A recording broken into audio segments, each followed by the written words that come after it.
Hello दोस्तों, welcome to UPSC without clutter. हमारा काम है न्यूज़पेपर से प्रश्न पत्र तक के लिए न्यूज़पेपर को कनेक्ट करके समझाना, एनालाइज करना। हम यहाँ पर किसी भी तरह की इंफॉर्मेशन की डंपिंग नहीं करेंगे, सिर्फ वही कंटेंट उठाएंगे जो कि आप डायरेक्ट मेंस में यूज़ कर सको और जिसका इस्तेमाल करके आप प्रीलिम्स के ऑप्शंस एलिमिनेट करके और अपना प्रीलिम्स क्वालिफाई कर सको। Without delay let's start. हमारी फर्स्ट न्यूज़ क्या कहती है? Centre mandates label for photo realistic AI content. यहाँ से हमारे लिए इंपॉर्टेंट हो जाता है दो तीन चीज़ें समझना। पहला, what is this synthetic content. इससे प्रीलिम्स में क्वेश्चन आना के चांसेस काफ़ी ज़्यादा हैं। दूसरा, what is this safe harbour. देखो, पहले समझो एआई कंटेंट क्या है। आजकल के टाइम में deep fakes, AI, photos, videos, ये सब बहुत ही इजीली इंटरनेट में आ जाते हैं। ठीक है, हम अपने न्यूज़ फीड में ही देखते हैं, इंस्टाग्राम स्क्रॉल करते टाइम या यूट्यूब के शॉर्ट्स देखते टाइम हम डिफ्रेंशिएट ही नहीं कर पाते हैं कि कौन सी चीज़ रियल है और कौन सी चीज़ फेक है। ठीक है, तो गवर्नमेंट ने आईटी रूल्स 2021 में कुछ चेंजेस किए हैं और उन्होंने कहा है कि अब आपको लेबल करना पड़ेगा। लेबल करना पड़ेगा मतलब कि जो भी सोशल मीडियाज हैं, जो भी इंटरमीडियरीज हैं, इन सबको हर एक AI generated video, audio, clip, images, सब में लेबल प्रोवाइड करना पड़ेगा कि जो ये कंटेंट है वो एआई जनरेटेड है। अब ऐसा क्यों किया जा रहा है? वी ऑल नो, इंडिया की जो पॉपुलेशन है, इंडिया की जो जनता है, ये बहुत भोली है। दे कांट डिफ्रेंशिएट कि ये रियल है या फेक है। और आजकल तो डीप फेक्स का इतना मिसयूज किया जा रहा है, ना सिर्फ लोगों के द्वारा, even political parties are using this technology एक दूसरे को क्रिटिसाइज करने के लिए, एक दूसरे के ऊपर एलिगेशंस लगाने के लिए, या for fun purpose parties are misusing these deep fakes. इसलिए गवर्नमेंट ने इंफॉर्मेशन टेक्नोलॉजी एक्ट 2021 में कुछ चेंजेस किए। ठीक है, क्या चेंजेस किए? उन्होंने कहा, पहला चीज कि आपको अभी तक जो सोशल मीडिया है उसमें से कोई भी कंटेंट हटाने के लिए अगर नोटिस दी जाती है तो सोशल मीडिया के पास 36 आवर्स तक का टाइम रहता है कि वो 36 घंटे के अंतर्गत ये कोई भी कंटेंट हटाए जिसके लिए गवर्नमेंट के द्वारा ऑर्डर दिया गया है। दूसरा, किसी भी चीज के रिगार्डिंग गवर्नमेंट अगर कोई भी डायरेक्शन इशू करती है तो social medias are responsible to follow that. ठीक है, कुछ टर्म्स एंड कंडीशंस जो गवर्नमेंट दे रही है उनको अगर सोशल मीडिया या इंटरमीडियरीज या जो भी प्लेटफॉर्म्स है वो यूज कर रहे हैं तो वहां पर उनको दिया जाता है सेफ हार्बर का प्रिंसिपल। पहले अब समझो सेफ हार्बर क्या होता है। देखो, कोई भी एंटिटी है, सपोज मैं और आप हैं, अगर मैं और आप सोशल मीडियाज पर अपने इंस्टा हैंडल्स पर कोई भी कंटेंट अगर डाल रहे हैं तो इसके लिए जो इंटरमीडियरी है, सोशल मीडिया है, सर्च इंजन है, इंटरनेट सर्विस प्रोवाइडर है, ये रिस्पॉन्सिबल नहीं है। थर्ड पार्टी के द्वारा मेरे और आपके द्वारा क्या कंटेंट डाला जा रहा है इसके लिए ये रिस्पॉन्सिबल नहीं रहता है।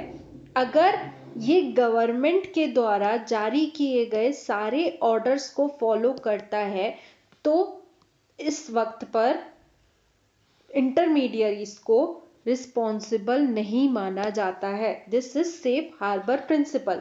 अब कौन कौन से रूल्स हैं जो इनको फॉलो करने रहते हैं? पहला चीज कि कोई भी अनलॉफुल कंटेंट है, अगर गवर्नमेंट ने ऑर्डर दिया है तो 36 आवर के अंतर्गत इन्हें हटाना रहता है। इन्हें हर एक इंटरनेट सर्विस प्रोवाइडर को, इंटरमीडियरी को एक चीफ कंप्लायंस ऑफिसर अपॉइंट करना है, नोडल कॉन्टैक्ट पर्सन अपॉइंट करना है और ग्रीवेंस रिड्रेसल ऑफिसर अपॉइंट करना है। ये 3 पर्सन्स को अपॉइंट करना है। हर महीने अपनी कंप्लायंस रिपोर्ट जारी करनी है और कंटेंट कहाँ से ओरिजिनेट हो रहा है, अगर कोई सीरियस ऑफेंस है, गवर्नमेंट ने ऑर्डर दिया है तो ट्रेस करना है, ओरिजिनेटर को फाइंड आउट करना है। ठीक है, अगर कोई भी intermediaries in rules and regulations को फॉलो कर रहा है तो सेफ हार्बर प्रोटेक्शन उसके साथ रहती है। दैट मीन्स कि कोई भी कंटेंट अगर आ रहा है तो उसके लिए वो रिस्पॉन्सिबल नहीं है। Government will protect that site, government will protect that intermediary. समझ में आया? ये बताया गया है आईटी रूल्स 2021 में। मोस्ट इंपॉर्टेंट थिंग प्रीलिम्स में पूछा जाएगा कि आईटी रूल्स या आईटी एक्ट के किस सेक्शन में सेफ हार्बर का प्रोविजन है। तो याद रखना सेफ हार्बर का प्रोविजन है सेक्शन 79 में। ठीक है, समझ में आया सेफ हार्बर क्या चीज होती है? अब गवर्नमेंट इस रूल्स में, इस रेगुलेशन में कुछ चेंजेस लेकर के आई है। जो हम बात कर रहे थे 36 घंटे की, गवर्नमेंट कह रही है कि अगर कोई भी अनलॉफुल कंटेंट इस इंटरमीडियरी के प्लेटफॉर्म में आता है, व्हाट्सएप पे आता है, फेसबुक पे आता है या ट्विटर पे आता है, तो अब आपको समय 2 घंटे का नहीं दिया जाएगा। Now you have to remove that content within 2 to 3 hours. Maximum limit है 3 घंटे की। 3 घंटे के अंतर्गत आपको वो इंफॉर्मेशन या वो अनलॉफुल कंटेंट हटाना पड़ेगा। अब क्वेश्चन उठेगा, मैम ऐसा गवर्नमेंट क्यों कर रही है? पहली चीज वी ऑल नो, आजकल कनेक्टिविटी इतनी अधिक है, इतनी ज़्यादा है कि विद इन अ आवर किसी भी चीज़ को all over the world spread करना बहुत ईजी है। ठीक है, तो miss information, miss communication, national security के पर्पज से गवर्नमेंट ने 36 घंटे के टाइम पीरियड को कम करके 3 आवर्स में ले आए हैं कि आप अगर गवर्नमेंट ऑर्डर दे रही है किसी कंटेंट को हटाने के लिए तो आपको 3 घंटे के अंतर्गत वो कंटेंट हटाना पड़ेगा। अगर आप ऐसा करने में सक्षम नहीं हो तो आपसे सेफ हार्बर का प्रिंसिपल छीन लिया जाएगा। दैट मीन्स आपको गवर्नमेंट प्रोटेक्ट नहीं करेगी। अगर थर्ड पार्टी कुछ अनलॉफुल कंटेंट आपके इंटरमीडियरी में पोस्ट कर रही है तो आप उसके लिए रिस्पॉन्सिबल होगे। क्लियर है इतना? पहला चीज हमें समझना था सेफ हार्बर। अब गवर्नमेंट ने जो रूल्स लाए हैं वो जरूरी क्यों है? पहला, मिस इन्फॉर्मेशन और फेक न्यूज को अवॉइड करने के लिए, प्रिवेंट करने के लिए। ठीक है, दूसरा, साइबर क्राइम्स रोकने के लिए। लोग क्या करते हैं, fake voice notes, fake messages के मदद से आपके अकाउंट से पैसे निकलवा लेते हैं। इन सब चीज़ों को अवॉइड करने के लिए भी हमें कंट्रोल करना आना चाहिए। तीसरा, एथिकल कंसर्न्स, फिर नेशनल सिक्योरिटी, सबसे मोस्ट इम्पॉर्टेंट। इन सभी चीज़ों के कारण गवर्नमेंट ने आईटी रूल्स में कुछ चेंजेस किए हैं। इस सेशन को स्टार्ट करते वक्त मैंने एक और चीज़ कही थी, सिंथेटिक कंटेंट। ऐसा डिजिटल कंटेंट जो कि आप आर्टिफिशियली जनरेट कर रहे हो एआई का यूज करके। कंटेंट में क्या क्या आ जाएगा? Text, images, audio, video, data. कुछ भी चीज अगर आप एआई का यूज करके जनरेट कर रहे हो, मतलब कि वो डायरेक्ट ह्यूमंस के द्वारा नहीं जनरेट किया जा रहा है, तो उसे बोला जाएगा सिंथेटिक कंटेंट। इसे यूजुअली जनरेट किया जाता है एआई के द्वारा, large language models LLM, deep learning के द्वारा, एंड जीएएन जनरेटिव एडवर्सियल नेटवर्क्स। ये चारों चीज़ें याद रखना। प्रीलिम्स का कोई भरोसा नहीं है, प्रीलिम्स में आ जाएगा recently GANs were in news, generative adversarial networks were in news, it is related to what? तो वहाँ पर आपको बताना पड़ेगा it is related to synthetic content, it is related to AI. ठीक है, क्लियर है? समझ में आया पूरा कि गवर्नमेंट एआई को क्यों रेगुलेट कर रही है? पहला चीज हमने समझा कि ये रेगुलेशन करना क्यों जरूरी है। दूसरा, मेजर गवर्नमेंट क्या चेंजेस ले करके आई है। और तीसरा, सेफ हार्बर का प्रिंसिपल क्या है। यहाँ पे आप देख सकते हो, synthetic content to be treated as information for determining unlawful acts under IT rules. यहीं से प्रीलिम्स के पेपर्स बनते हैं और हम इन्हीं छोटी छोटी न्यूज़ेस को छोड़कर आगे बढ़ जाते हैं। But here is the UPSC without clutter, जो आपको refined information to the point बातें समझाएगा। अब आते हैं दूसरी न्यूज़ की तरफ। दूसरी न्यूज़ क्या कहती है, opposition MP submit notice seeking removal of Lok Sabha speaker. Opposition के जो मेंबर ऑफ पार्लियामेंट्स हैं उन्होंने नोटिस सबमिट की है regarding the removal of Lok Sabha speaker. अब देखो रिसेंटली क्या हुआ था, ऐसा बोला जाता है कि स्पीकर शुड बी अनबायस्ड। जो अभी के स्पीकर हैं दैट मीन्स ओम बिरला जी हैं तो किसी ना किसी पार्टी के, बट जब आप इस पोस्ट को होल्ड कर रहे हो you should be unbiased. But हुआ क्या, पार्लियामेंट में प्रेसिडेंट का एड्रेस हुआ, प्रेसिडेंट के एड्रेस के बाद होना चाहिए था डिबेट एंड डिस्कशंस। जो प्राइम मिनिस्टर है उनका आना चाहिए था रिप्लाई, जो भी क्वेश्चन पूछे जा रहे हैं एमपीज के द्वारा, ऑपोजिशन के द्वारा, लीडर ऑफ ऑपोजिशन के द्वारा, उसको आंसर करना चाहिए प्राइम मिनिस्टर को। बट ये स्टेप हटा करके direct motion of thanks introduce कर दिया गया। इसी रिगार्डिंग जो हमारी ऑपोजिशन है, राहुल गांधी जी हैं, इनकी जो पूरी टीम है, इनकी जो पूरी पार्टी है, वो लेकर के आना चाहती है लोकसभा के स्पीकर को रिमूव करने के लिए एक रिजोल्यूशन। अब यहाँ से इंपॉर्टेंट हो जाता है कि how speaker of Lok Sabha is removed. ठीक है, समझते हैं डिटेल में। पहला चीज, article 94 of the constitution of India deals with the removal of speaker of Lok Sabha. किन किन तरीके से रिमूव किया जा सकता है, that means if he ceases to be a member of Lok Sabha. लोकसभा के मेंबर बनने के लिए ही वो क्वालिफाइड नहीं है, पहला चीज। दूसरा, अगर उन्होंने रिजाइन कर दिया है। तीसरा, if he is removed by the resolution passed by Lok Sabha.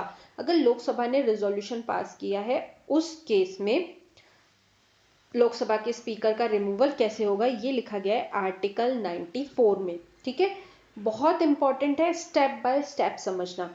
लोकसभा के स्पीकर, पहली चीज तो ये कॉन्स्टिट्यूशनल पोस्ट है। ठीक है, कॉन्स्टिट्यूशनल पोस्ट का रिमूवल इतने हल्के में नहीं होता है। पहले आपको स्पीकर को 14 दिन की प्रायर नोटिस देनी पड़ेगी। 14 डेज पहले आपको बताना पड़ेगा कि हम हाउस में, सदन में लोकसभा के स्पीकर को रिमूव करने के लिए रिजोल्यूशन लाना चाहते हैं। ठीक है, जो भी सेक्रेटरी होते हैं हाउस के उनको ये नोटिस सबमिट करनी रहती है।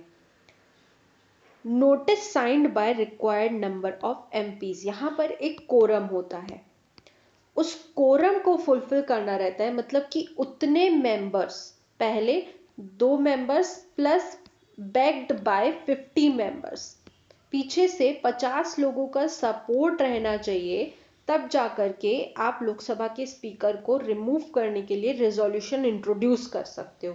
पहले 14 दिन की नोटिस देनी है, फिर रिजोल्यूशन आएगा। अब सबसे इंपॉर्टेंट चीज, कौन सी मेजॉरिटी के द्वारा हम लोकसभा के स्पीकर को रिमूव कर सकते हैं, इट इज इफेक्टिव मेजॉरिटी। बहुत सारे लोग इस चीज को कंफ्यूज कर जाते हैं। देखो, यूजुअली 2 तरह की मेजॉरिटीज हम पढ़ते हैं, पहला सिंपल मेजॉरिटी और दूसरा होता है इफेक्टिव मेजॉरिटी। सिंपल मेजॉरिटी मतलब कि जितने भी मेंबर्स प्रेजेंट हैं और वोट कर रहे हैं।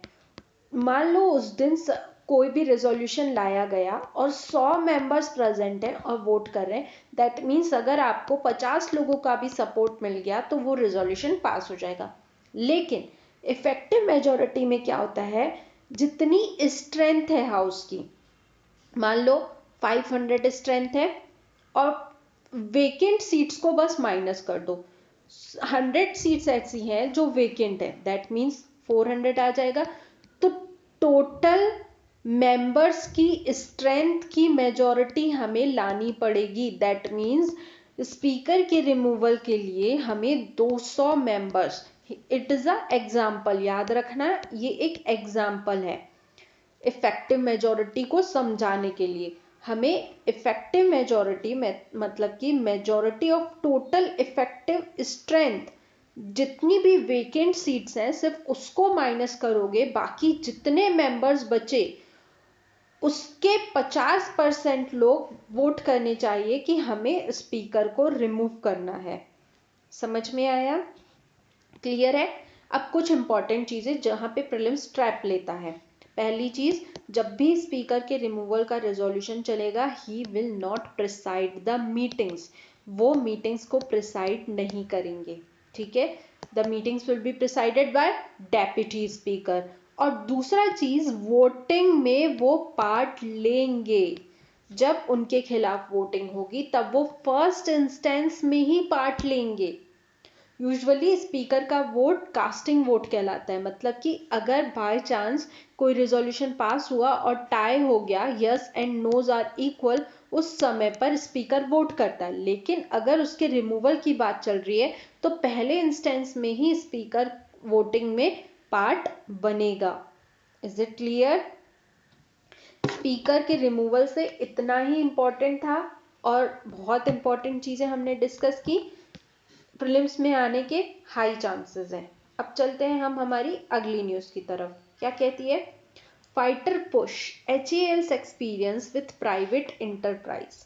देखो, जो ये एडिटोरियल है ना, ये बात कर रहा है एडवांस्ड मीडियम कॉम्बैट एयरक्राफ्ट की, AMCA।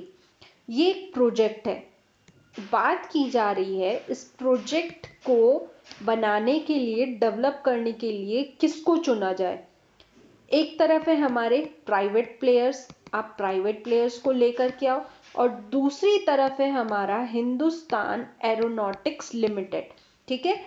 ये जो आर्टिकल है ये इन दोनों के बीच में ही डिस्कस कर रहा है कि हिंदुस्तान एरोनॉटिक्स लिमिटेड की क्या स्ट्रेंथ्स हैं। अगर हम प्राइवेट प्लेयर को ये प्रोजेक्ट दे रहे हैं, एयरक्राफ्ट बनाने का प्रोजेक्ट दे रहे हैं, तो उससे क्या क्या कंसर्न्स हो सकते हैं, ठीक है? पहली चीज, अगर हम सबसे पहले एयरक्राफ्ट या एयर पावर की बात करें कि हमें अगर कोई एयरक्राफ्ट बनाना है तो हमें क्या किन किन चीज़ों की ज़रूरत होती है। पहला, आपके पास एडवांस्ड वेपन सिस्टम होना चाहिए, ठीक है? दूसरा, आपके पास स्किल्ड पर्सोनेल्स होने चाहिए। तीसरा, आपकी सप्लाई चेन और इकोसिस्टम मेंटेन्ड होना चाहिए। और ये तीनों कंडीशन सेटिस्फाई की जा रही हैं HAL के द्वारा, ठीक है? HAL के पास अपना एक्सपीरियंस है, ATS प्लस से वो काम कर रहे हैं भारत में। उनके पास प्रॉपर इकोसिस्टम है बेंगलुरु में। वो अभी तक सारे जितने भी फाइटर जेट्स हैं उनको रिपेयर करते हैं, बनाते हैं। मतलब एक तरह से there is a synergy in design, testing and production if we talk about the Hindustan Aeronautics Limited. But वहीं आर्टिकल दूसरी तरफ बात कर रहा है कि अगर आप प्राइवेट सेक्टर को ये प्रोजेक्ट दे रहे हो, एयरक्राफ्ट, फाइटर एयरक्राफ्ट बनाने का प्रोजेक्ट दे रहे हो, तो पहला चीज, they are having lack of experience. उनके पास एक्सपीरियंस ही नहीं है कि कैसे 5th जनरेशन के फाइटर जेट्स डेवलप करने हैं।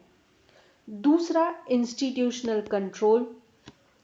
जो ये AMCA प्रोजेक्ट है, ये है गवर्नमेंट का प्रोजेक्ट, ठीक है? This is government controlled, but you are handing it to private. इस एक तरह से यहाँ पर गवर्नेंस एम्बिग्विटी क्रिएट होने के चांसेस हैं। तीसरा, इंफ्रास्ट्रक्चरल चैलेंज। वो कैसे है?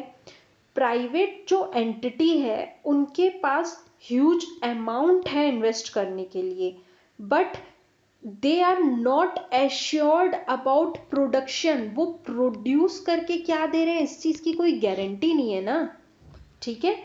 तीसरा, ट्रेनिंग और टेस्टिंग का infrastructure, ecosystem.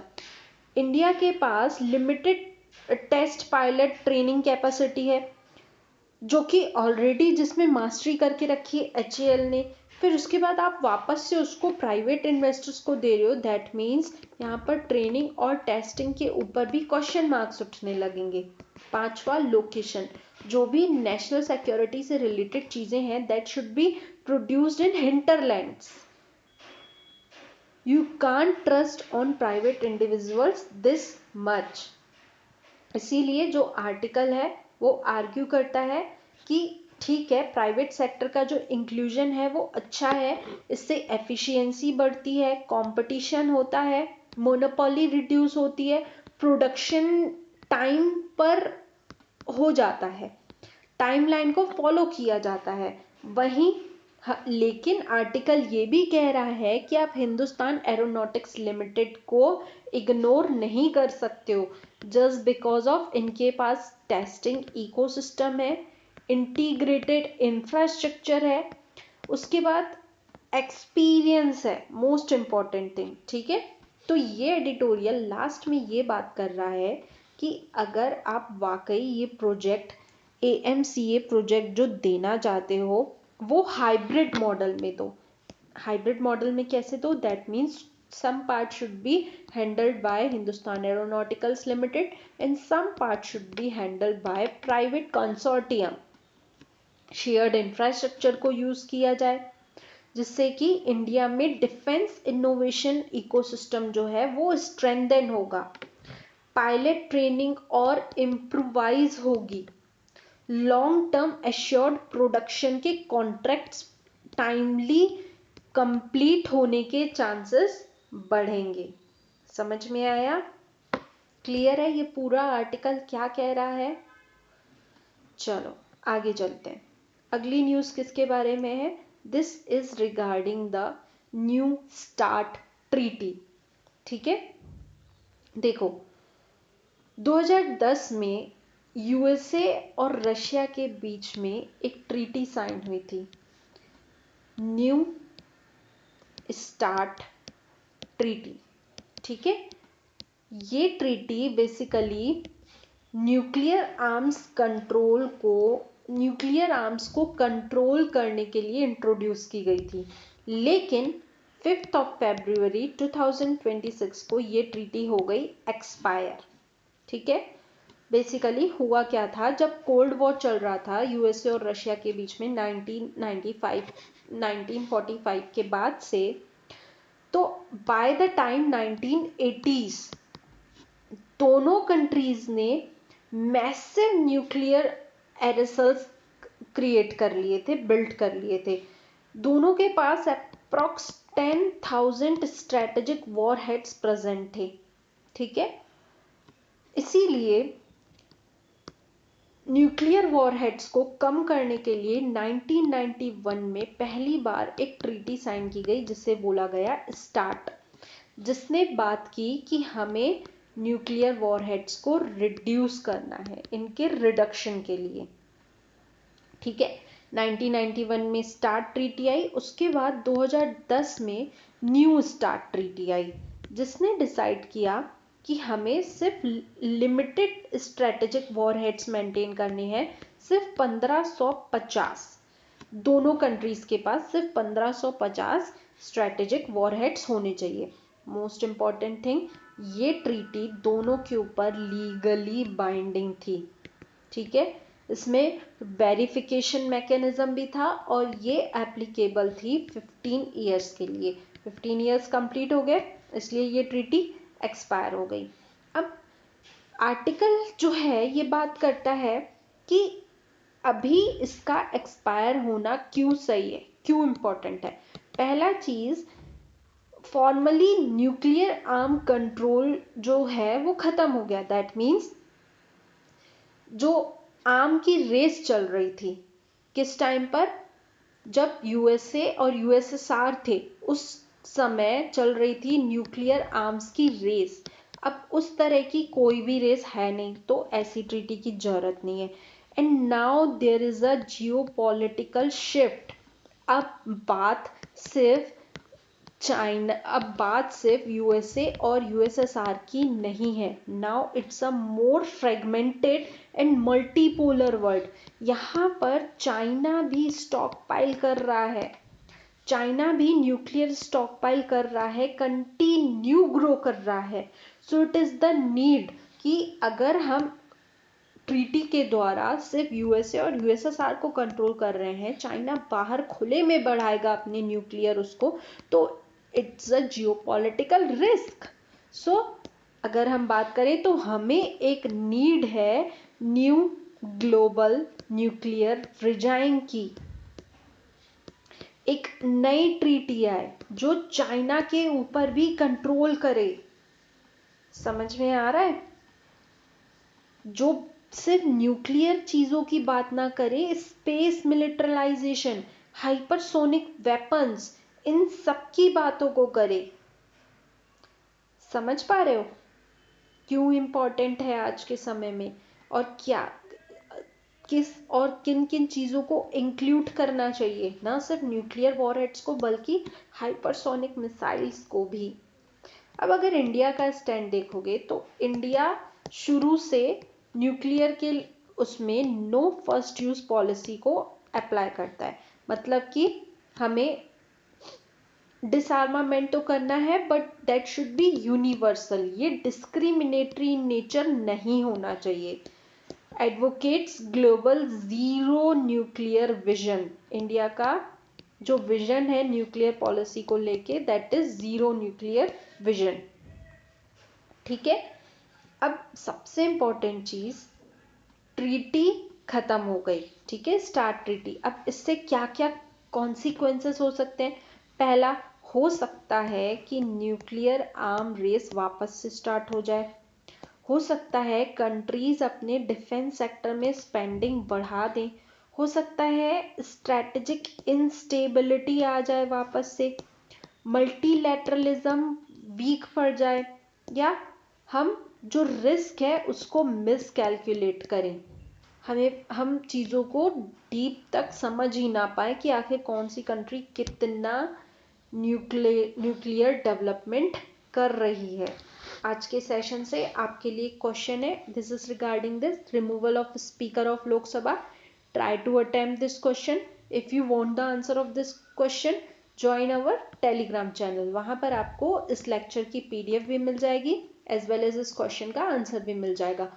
Most important thing, अगर आपको ये सेशन पसंद आ रहा तो आप सेशन को लाइक करो, प्लस हमारे चैनल को सब्सक्राइब करो, ताकि आपको यूपीएससी इजीली क्वालिफाई करने के लिए, इजीली क्रैक करने के लिए हम जो मेहनत करके आपको वीडियोस बना करके अपलोड कर रहे हैं वो आप तक पहुंच सकें, और उन वीडियोस से आपको मदद मिल सके यूपीएससी को क्रैक करने की। थैंक यू फॉर टुडे, मिलते हैं नेक्स्ट सेशन में।